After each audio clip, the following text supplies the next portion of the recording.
제가 요한복음을 시작할 때 여러분들에게 서두에 말씀드린 것처럼 사실 요한복음이 다른 성경 어떤 성경보다 우리 예수님을 가장 잘 보여주고 또 예수님의 사랑에 대해서 가장 디테일하게 우리에게 감동을 주는 말씀입니다. 그 중에서 오늘 요한복음 13장은 특별히 새 계명이라고 하는 접근을 하는데요, 이 새 계명을 통해서 예수님께서 우리에게 보여주시고 하시고자 하는 말씀이 어떤 말씀인지 오늘 말씀을 통해서 우리의 삶에 이 새 계명의 역사가 일어나기를 소망하면서 이 말씀을 나누도록 하겠습니다. 여러분, 계명이라고 하는 것은 쉽게 말하면 하나님의 명령입니다. 풀어서 말씀을 드리면 하나님이 계시한 명령이에요. 그렇게 하라고 지시한 명령이 계명입니다. 그러니까 이 계명은 어떻게 해야 된다고요? 반드시 지켜야 하는 거예요. 하고 안 하고 선택이 아니라 반드시 해야만 하는 것이 계명입니다. 그런데 우리가 보통은 오늘 말씀을 통해서 새 계명을 주노라라고 했으니까 새 계명을 말씀하신 거 보니까 옛 계명도 있지 않겠습니까? 예, 아시는 대로 옛 계명이라고 하는 것은 좁게는 10계명을 말하고 좀 더 넓게는 613가지 성문화되어진 구약의 율법을 말하고 좀 더 크게는 구약을 말하겠지요. 과거에 하나님의 백성이라면, 아니 이스라엘 백성이라고 한다면 이 계명, 즉 율법 철저하게 지켜야만 했습니다. 그러지 않으면 어떻게 되었습니까? 돌에 맞아 죽여도 괜찮았죠. 그러나 이제는 우리 예수님이 그 옛 계명과는 차원이 다른 새 계명을 주셨고 그 새 계명의 삶을 살라고 말씀을 하십니다.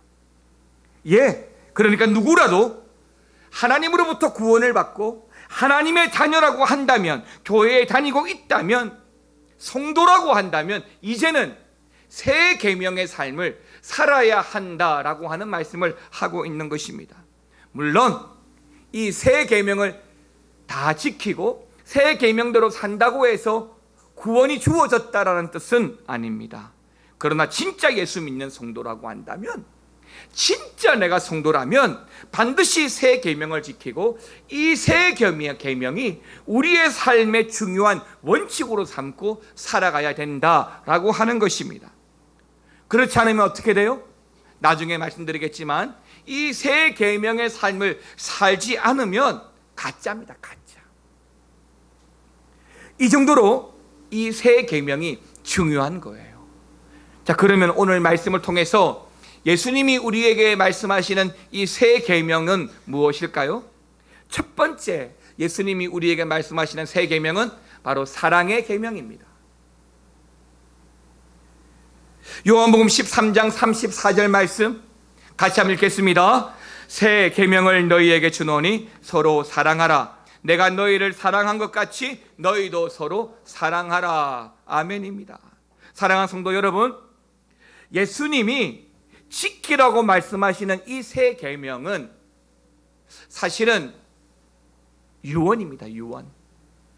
무슨 말이냐면 13장 1절에 보게 되면 6월절 전에 예수님께서 죽을 때가 가깝다라고 말씀하십니다. 그러면서 이제 최후의 만찬을 하시는데 최후의 만찬을 통해서 예수님께서 하시는 말씀이 서로 사랑하라 라고 하는 새 계명을 주신 것입니다. 때문에 오늘 이 새 계명은 유언입니다. 유언. 중요한 명령이고 꼭 지켜야 할 유언인 것입니다. 자, 그러면 오늘 본문은 이 새 계명에 대해서 우리에게 사랑하라, 사랑하는 것이 새 계명이다, 서로 사랑하라 라고 말씀하고 있는데, 구체적으로 그 사랑의 모델에 대해서 성경은 또 이어서 말씀합니다. 34절, 조금 전에 보았던 이 34절 끝에 보면 어떻게 사랑해야 되느냐, 어떻게 서로 사랑하는 것이 맞느냐라고 했을 때 내가 너희를 사랑한 것 같이 라고 했습니다.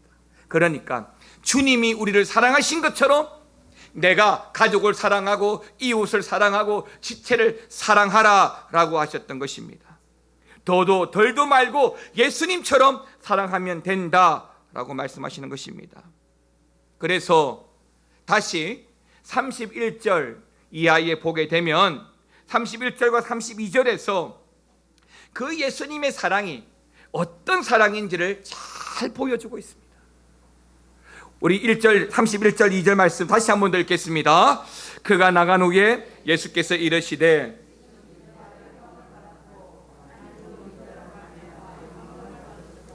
만일 하나님이 그로 말미암아 영광을 받으셨으면 하나님도 자기로 말미암아 그에게 영광을 주시리니 곧 주시리라. 아멘입니다. 자, 여러분, 이 31절 32절 말씀을 읽으셨는데요, 이 말씀을 보면서 유독 도드라지는 단어가 있죠. 계속 반복되어지는 단어가 있죠. 바로 영광이란 단어입니다.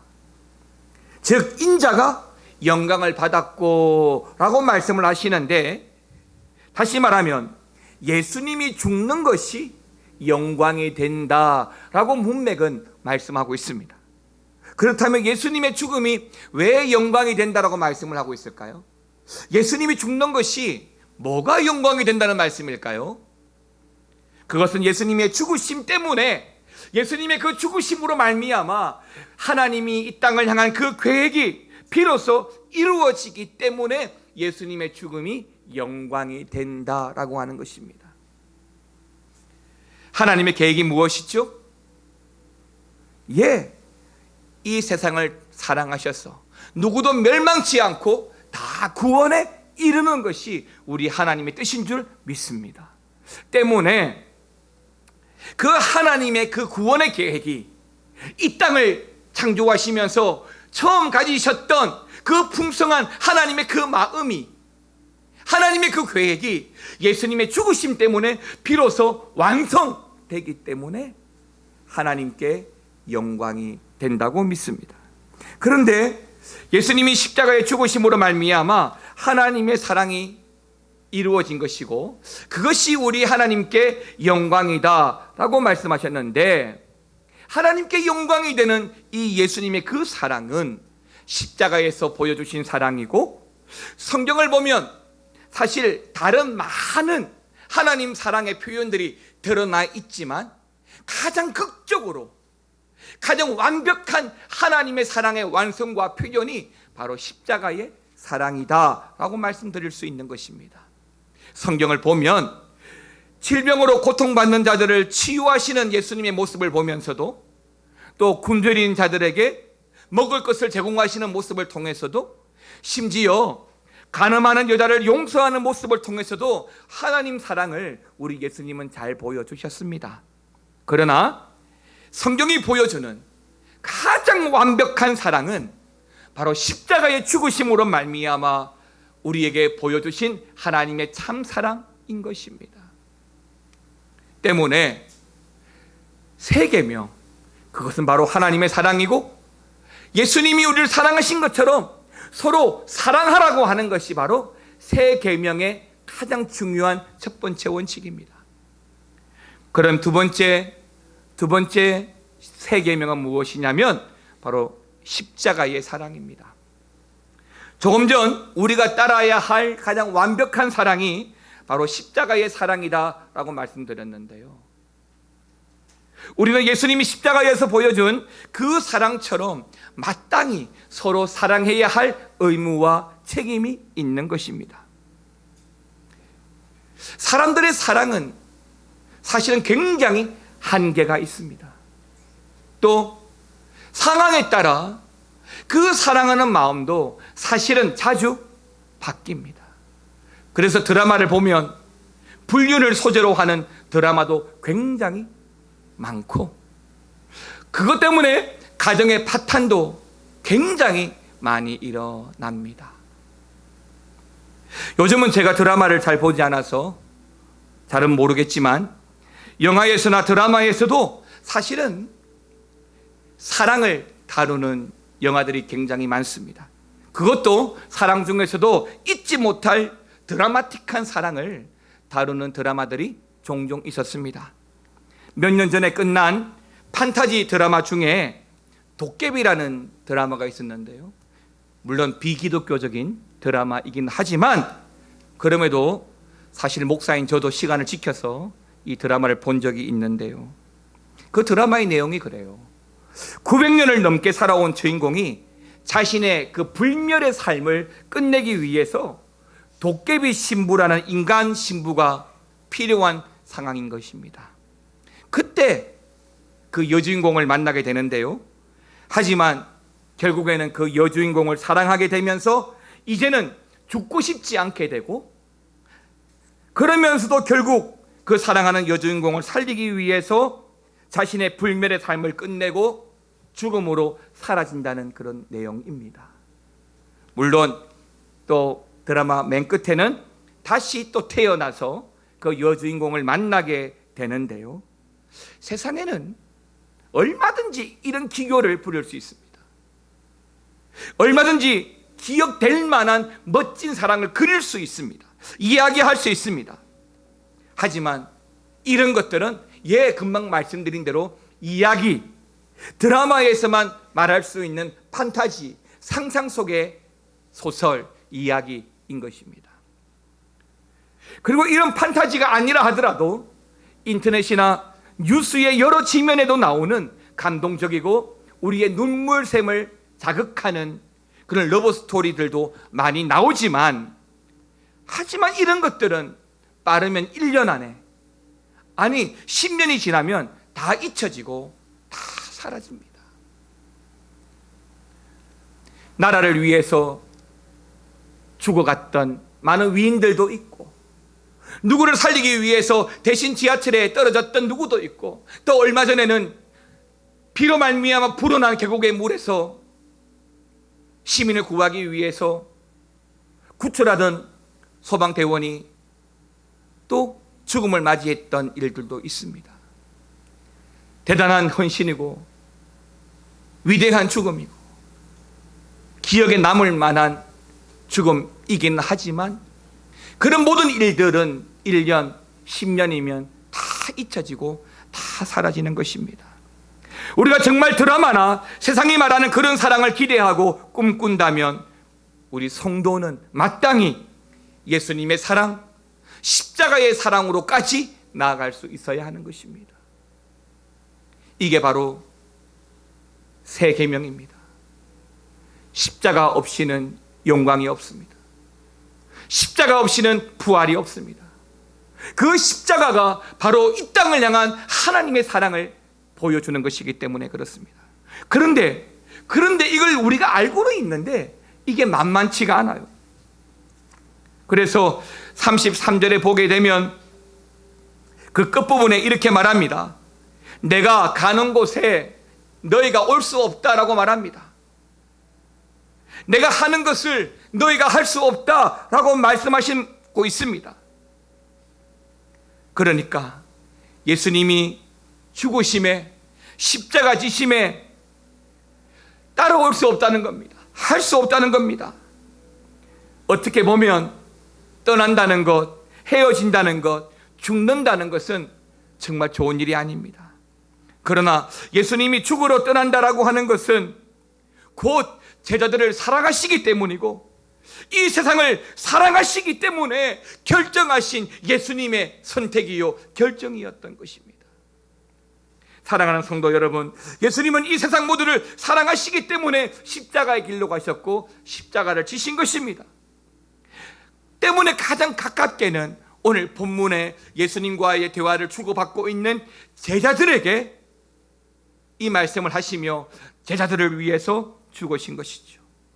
34절에서 예수님은 내가 너희를 사랑한 것 같이 라고 말씀하십니다. 따라서 예수님은 지금 제자들을 사랑하시기 때문에 그들을 위해서 죽으러 간다라고 말씀하고 있는 것이죠.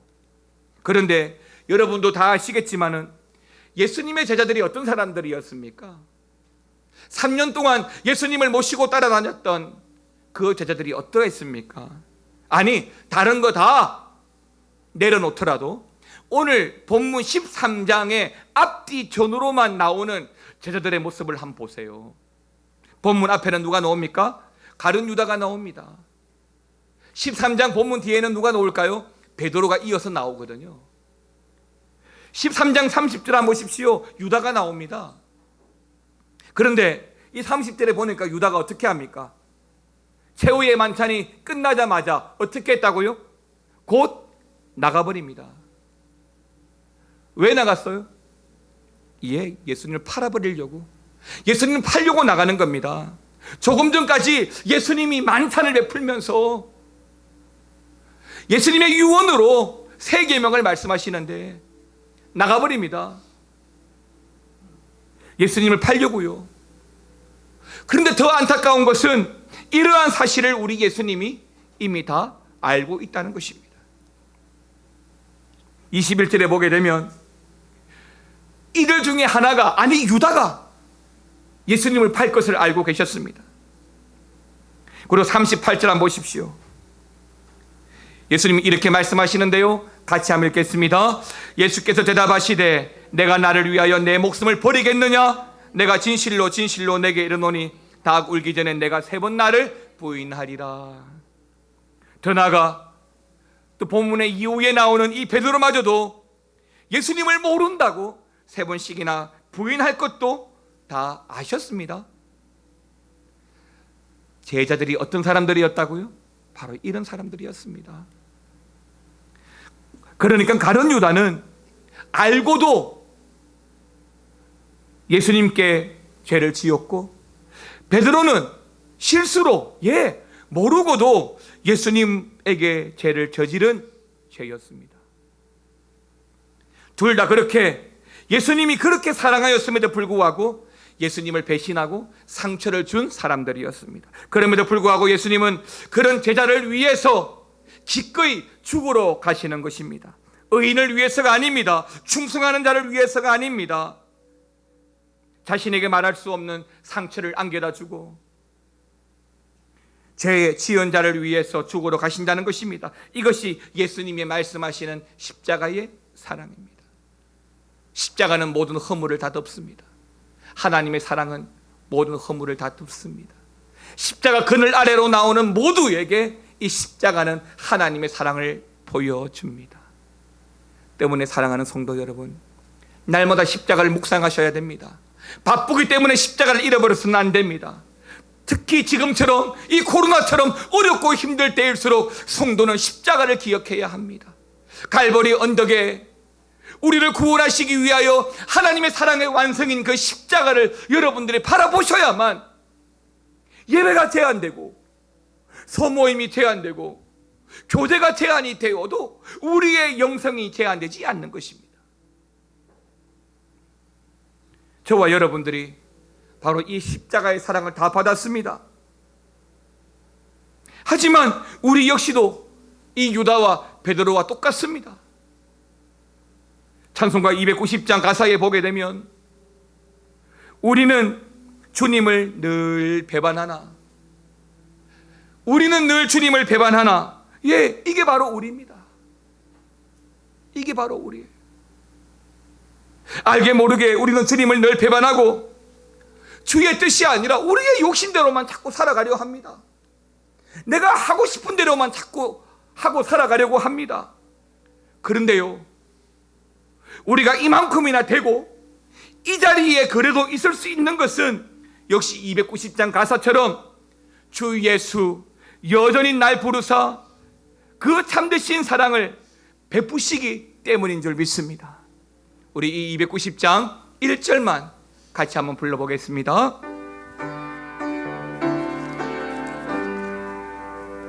우리는 주님을 늘 배반하나 내 주 예수 여전히 날 부르사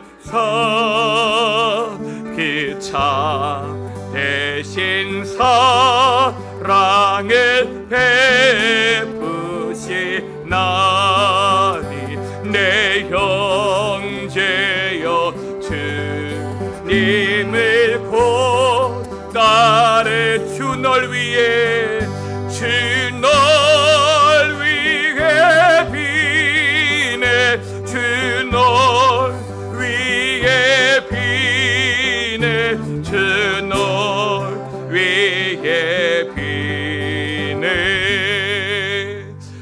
항상 계시네. 할렐루야. 이게 바로 우리 주님의 사랑입니다. 우리가 여지없이 주님을 배반할지라도 여전히 날 부르시고 참되신 사랑을 베푸시고 오늘도 우리를 위하여 간구하시고 기도하시는 예수님, 그것이 바로 십자가의 사랑인 줄 믿습니다. 오늘 본문에서 예수님이 먼저 누군가가 예수님을 팔 것이라고 말씀했을 때에 베드로가 이렇게 말합니다. 밝히라고 말합니다. 그 배신자를 용납하지 않겠다라고 말합니다. 그러면서 나는 목숨을 바쳐서라도 주님을 지키겠습니다라고 장담을 합니다. 37절 말씀 같이 한번 읽어볼까요? 시작. 베드로가 이르되 주여 내가 지금은 어찌하여 따라갈 수 없나이까? 주를 위하여. 아멘. 저와 여러분들도 이런 고백의 삶을 살아갈 수 있기를 주님의 이름으로 축원합니다. 그런데요, 아무리 이렇게 충성맹세를 해도요, 아무리 베드로라고 하더라도요, 아무리 수제자라고 하더라도요, 한순간에 무너지는 연약한 존재가 바로 우리입니다. 다른 사람은 몰라도 나는 끝까지 주님을 사랑한다, 나는 끝까지 주님을 바라본다, 믿음을 지킨다고 해도 사실 믿을 수 없는 게, 죄송합니다, 바로 우리입니다.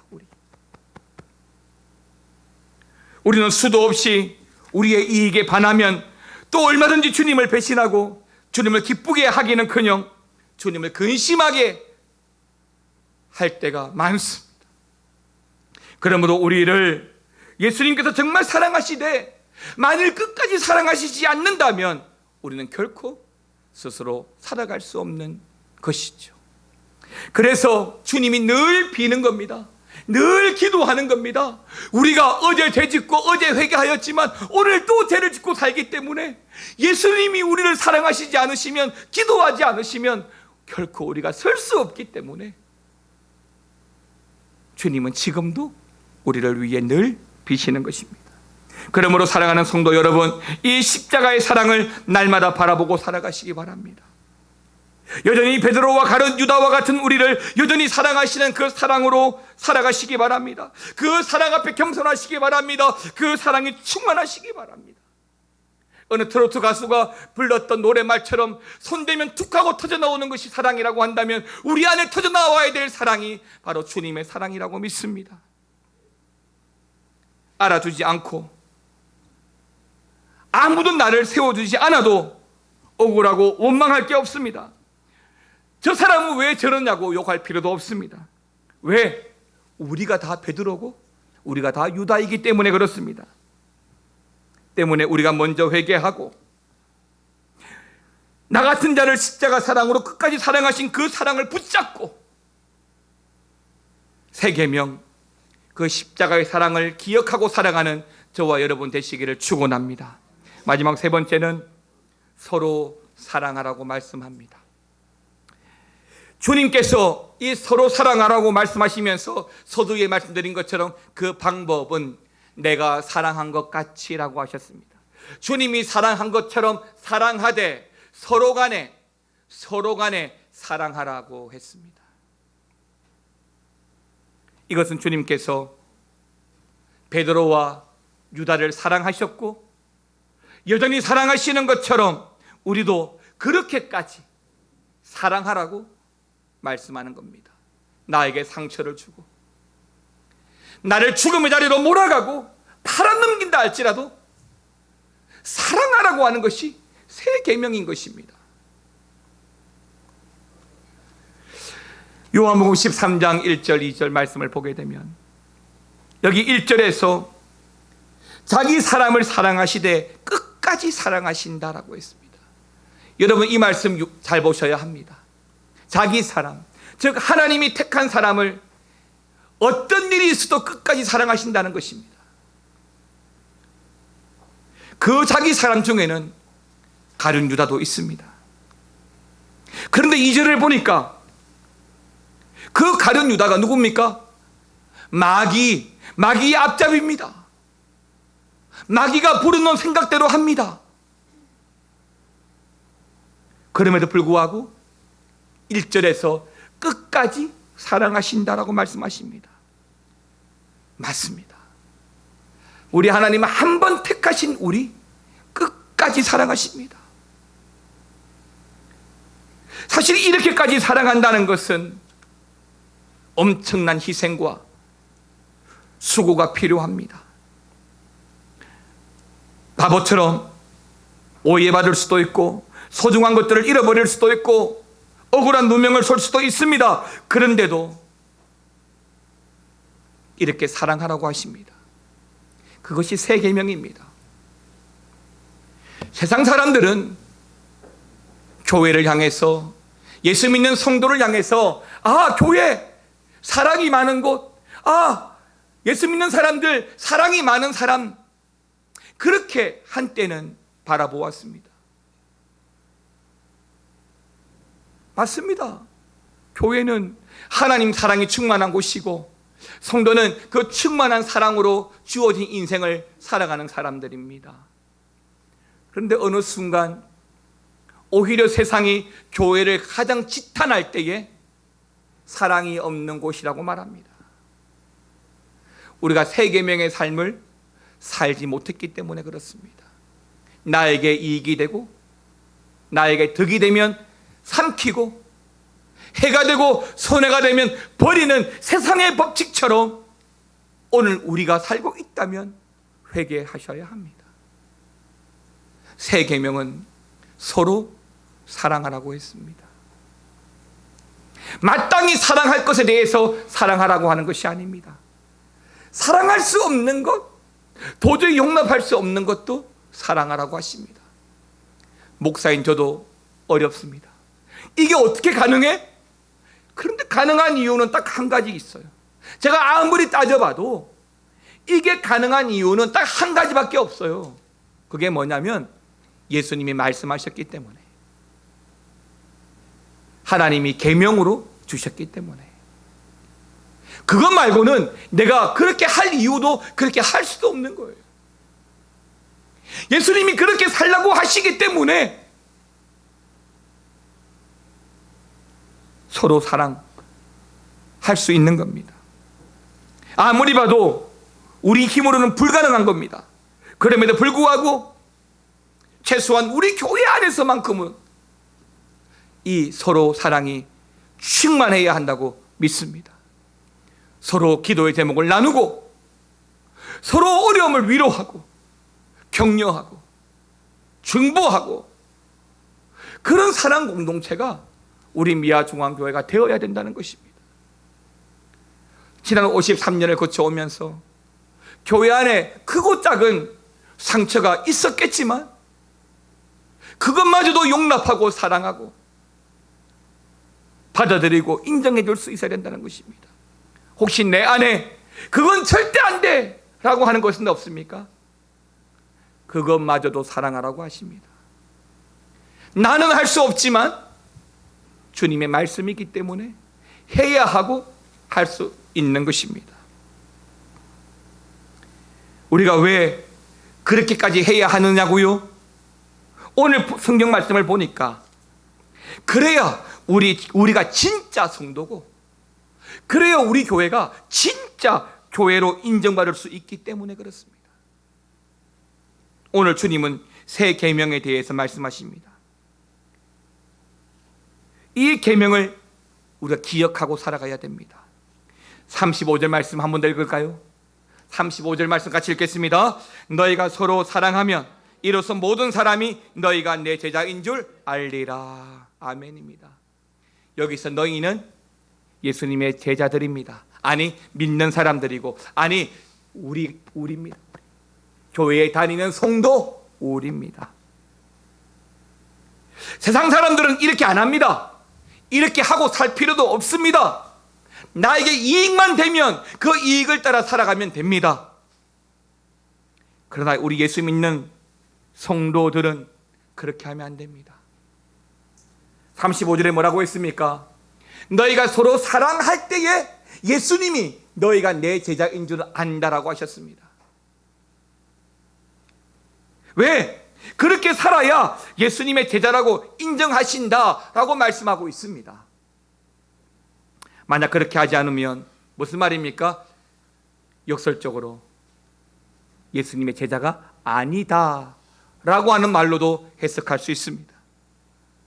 다시 말하면, 좀 과하게 표현하면 엉터리 성도다 라고 하는 것입니다. 예수님의 이름으로 모인 사람들까지도, 우리 교회 안의 지체들까지도 사랑하지 못하고 용서하지 못한다면 가짜라고 하는 것입니다. 물론 무조건 잘못을 덮어주자고, 무조건 용서를 하자고 말하는 것은 아닙니다. 회개 없는 용서가 없습니다. 진정한 회개 없이 진정한 변화도 없습니다. 그러나 문제는 예수님처럼 끝까지 사랑하느냐라고 하는 것이죠.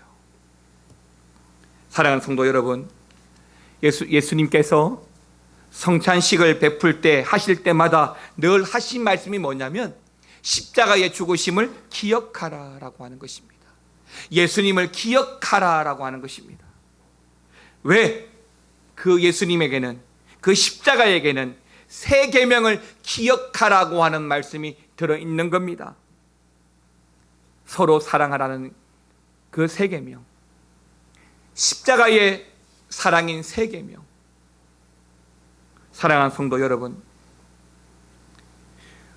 우리가 예수를 믿고 예수님을 따라가는 성도라고 한다면 예수님처럼 사랑하는 법을 배우고 사랑하고 사셔야 합니다. 세상의 사랑을 따라가거나 세상 수준의 사랑에 만족하지 마시기 바랍니다.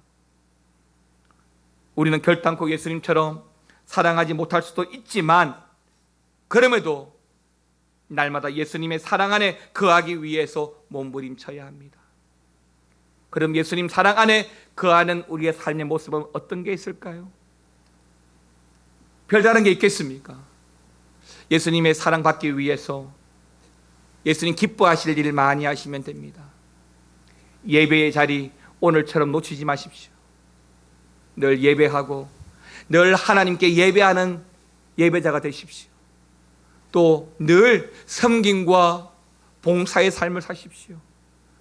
늘 찬송과 기도의 삶을 사십시오. 늘 나눔과 베품의 삶을 사십시오. 그것이 바로 예수님 사랑의 삶을 사는 것입니다. 영적인 삶에 집중하고 은혜에 집중하고 살아가는 겁니다. 그러면 우리가 알아요. 하나님의 뜻이 무엇인지 알아요. 내가 은혜가 충만하면 누가 말해주지 않아도 하나님을 알아요. 그런데 이 은혜가 말라가고 영성이 떨어지면 늘 물어요. 하나님의 뜻이 어디 있죠? 하나님의 뜻이 무엇입니까? 라고 물어요. 근데 은혜에 깊이 들어가 있는 사람은 안 물어요. 진짜 사랑하는 부부는 내 사랑에 안 묻습니다. 처음 사랑을 시작하는 연애하는 사람들이나 사랑에 확인을 하죠. 새 계명, 그 예수님의 사랑은 우리 같은 죄인까지도 사랑하시고 또한 끝까지 사랑하시는 그 사랑입니다. 그러한 새 계명을 깊이 묵상하며 주님 사랑에 충만한 삶을 살아가셔야 됩니다. 그렇게 사실 때에 비로소 예수님의 참된 제자의 삶을 살게 되는 것입니다. 8월 한 달이 시작되었습니다. 코로나는 여전하고 여전한 사회적 죄안이 있습니다. 이럴 때일수록 우리의 영성이 흐트러지기 굉장히 쉽고 우리의 중심이 유다처럼 마귀에게 사로잡힐 우려도 없지 않아 있습니다. 이럴 때일수록 우리는 새 계명에 집중하고 그 사랑의 삶을 실천하고 영적 원리의 삶을 살아가게 될 때에 그 십자가의 사랑은, 그 새 계명은 우리로 하여금 우리가 살아가는 이유가 되고 하나님께 영광이 되고 우리의 삶에 주의 은혜와 감동으로 충만하게 할 거라고 믿습니다.